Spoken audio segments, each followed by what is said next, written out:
Selamat siang, salam sejahtera buat kita semua. Nah, hari ini kita akan membahas skema perluasan beasiswa LPDP yang cukup cukup banyak skemanya.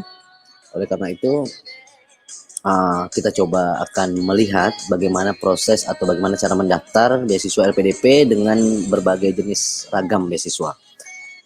Oke, sebelumnya kita masuk ke beasiswa lpdp.kemenku.go.id.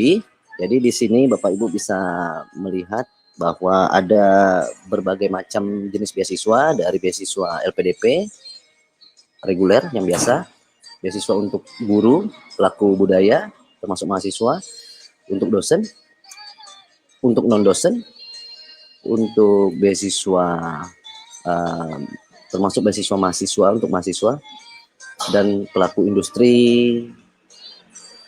dan lain-lain. Jadi ada berbagai macam jenis beasiswa yang bisa kita lihat di sini.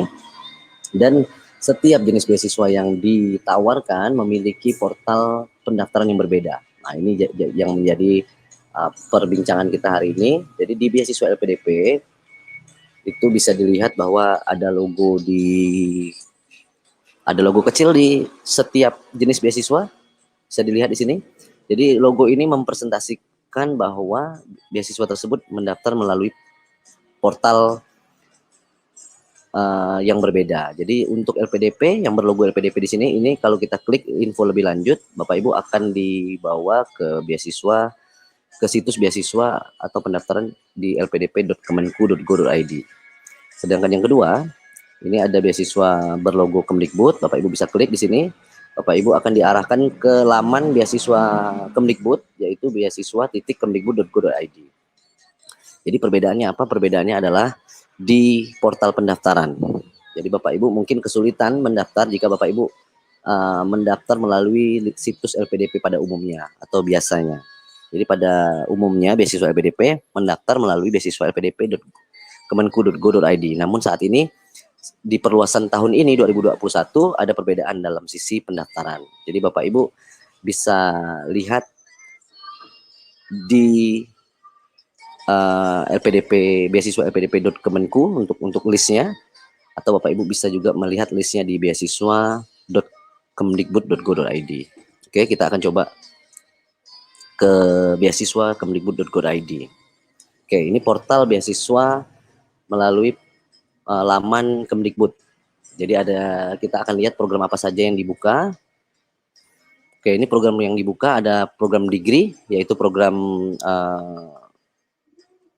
strata, baik S1, S2, dan S3, maupun non-degree, artinya non-gelar, tanpa gelar. Ini juga ada disediakan di Kemdikbud dengan berbagai macam jenis beasiswa. Jadi ada kurang lebih dari 10 jenis beasiswa yang dibuka tahun 2021 ini yang diharapkan dapat dimanfaatkan oleh banyak pihak. Oke, kita akan bahas sedikit tentang beasiswa degree. Jadi saat ini beasiswa degree dibuka juga untuk S1, yang mana targetnya itu guru, untuk guru SMK yang ingin S1, calon guru SMK, lalu ada pelaku budaya, lalu yang ketiga S1 juga diperuntukkan untuk mahasiswa berprestasi. Jadi mahasiswa-mahasiswa yang memiliki prestasi atau anak yang baru lulus SMA, siswa-siswa yang baru lulus SMA sederajat itu juga bisa mendaftar melalui beasiswa ini. Ini terkhusus untuk yang berprestasi. Jadi S1 dan atau D4 itu dibuka juga di tahun ini. Lalu ada beasiswa S2 yang pada umumnya kita tahu bahwa itu biasanya untuk kalangan tertentu, tapi ini dibuka juga untuk mahasiswa umum atau mahasiswa yang baru tamat S1 namun memiliki prestasi yang luar biasa. Itu bisa masuk ke jalur beasiswa S2. Jadi ada beasiswa S2 join degree untuk vokasi, dosen vokasi, ada S2 untuk dosen umum, ada S2 jalur guru, seandainya memang guru, ada S2 jalur pelaku budaya maupun calon dosen. Jadi ini berbagai macam skema untuk S2. Sama dengan S3, ada join juga degree untuk dosen vokasi maupun untuk dosen umum. Ada juga beasiswa untuk pelaku budaya dan maupun untuk guru juga ada. Jadi dibuka untuk hampir di semua profesi di Kemdikbud. Jadi profesi di Kemdikbud itu seperti dosen, guru, maupun mahasiswa. Selanjutnya ada beasiswa yang keempat, ini beasiswa LPDP. Kenapa dipisahkan seperti ini? Karena di beasiswa LPDP ini ada beasiswa yang juga dibuka oleh LPDP, yaitu beasiswa reguler. Dan linknya itu masuknya lewat portal LPDP Kementerian Keuangan, bukan lewat Kemdikbud. Oke, selanjutnya ada beasiswa non-degree yang memang belum pernah ada di beasiswa LPDP sebelumnya. Jadi non-degree ini non-gelar, Bapak Ibu, guru maupun dosen maupun tenaga pendidikan dan bahkan mahasiswa pun dapat mengikuti program non-degree ini dengan berbagai macam skema. Ada namanya program Kampus Merdeka, ada program dosen berkegiatan di luar kampus, ada program peningkatan kompetensi dosen dan tenaga pendidikan, ada juga beasiswa profesor ke kelas dunia, jadi postdoktoral namanya. Ini yang memang belum pernah ada sebelumnya seperti ini. Lalu ada beasiswa kerjasama khusus untuk Oxford, yaitu Summer Research dan Teaching Based Summer Courses. Ini juga dibuka. Lalu tidak kalah lagi ada skema baru, yaitu kerjasama Erasmus Plus. Erasmus ini beasiswa dari Uni Eropa, tapi di sini kita dengan skema kerjasama dengan Kemdikbud, yaitu untuk International Credit Mobility. Itu artinya adalah program SKS mobilitas kalau diartikan ke bahasa Indonesia. Jadi ini pertukaran mahasiswa untuk studi di luar dengan SKS yang diakui sepulangnya nanti. Itu bisa 6 bulan dan bahkan 1 tahun. Untuk dosen itu dibuka juga untuk pertukaran juga dengan model atau skema 2 minggu atau 1 bulan. Jadi dosen juga punya skema untuk International Credit Mobility. Selanjutnya ada beasiswa non-degree Ditjen GTK. Ini artinya untuk guru ya, guru dan tenaga pendidikan non-degree juga. Jadi guru juga bisa mengambil beasiswa ini dengan sistem pertukaran ke kampus luar dengan jangka waktu 3-6 bulan. Lalu ada juga beasiswa non-degree khusus untuk diksi atau kampus vokasi, baik itu mahasiswa. Jadi mahasiswa juga bisa melakukan yang namanya magang ke luar negeri, dan juga ada yang namanya magang ke pabrik wirausaha untuk mahasiswa D4, D3, dan D2. Untuk program dosen yang berkelihatan di luar kampus juga disediakan oleh Kemdikbud ini, LPDP Kemdikbud, yaitu adalah magang ke kampus lain, khusus untuk dosen vokasi. Dan ada juga magang ke tempat industri. Selanjutnya yang ketiga yaitu peningkatan kompetensi. Jadi ada beasiswa peningkatan kompetensi berupa pelatihan-pelatihan yang tersertifikasi khusus untuk dosen vokasi. Dan untuk dosen vokasi selanjutnya adalah magang. Jadi ada program magang juga.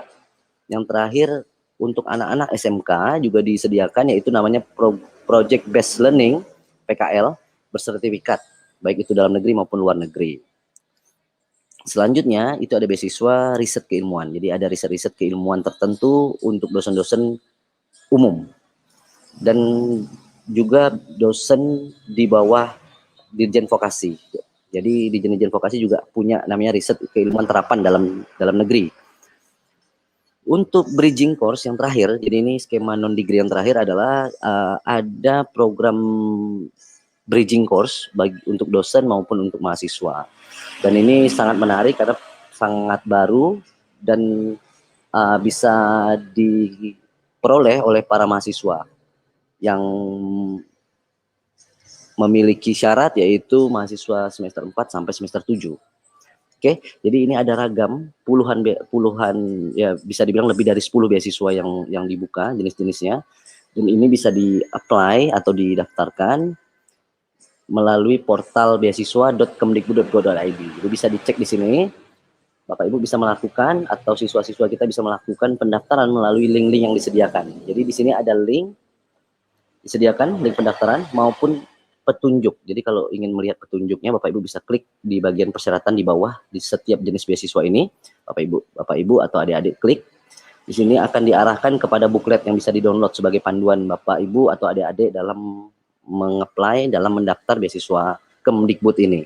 Jadi secara umum beasiswa ini dikelola pendaftarannya melalui Kemdikbud. Jadi ada dua, ada LPDP Kemdikbud, ada LPDP Kementerian Keuangan. Jadi kalau Kementerian Keuangan, setelah ini kita akan bahas sedikit. Jadi terkhusus untuk guru, kebetulan di Virtual Education Academy, jadi untuk guru atau dosen, jadi kita akan coba mengulik sedikit tentang informasi beasiswa khusus untuk pendidik ini.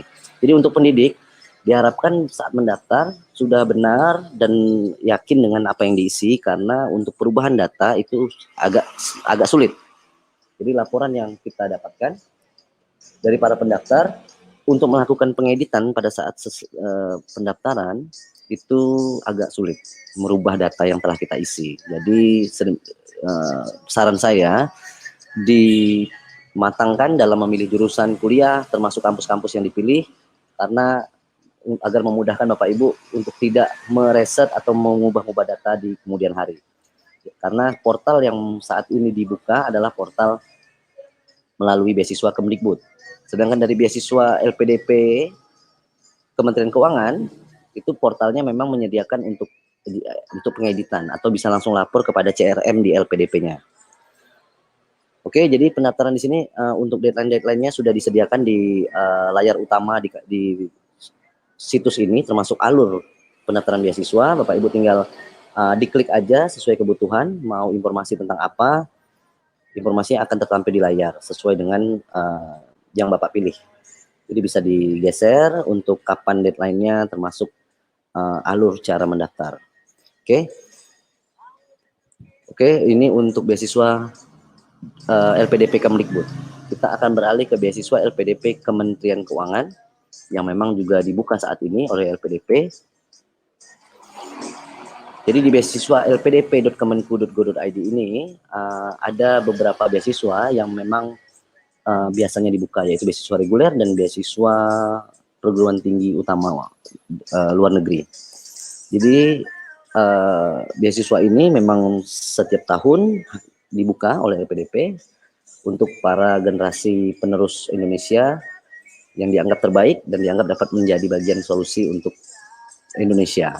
Lalu ada satu lagi mungkin yang belum diupdate di sini adalah beasiswa untuk 3T atau afirmasi.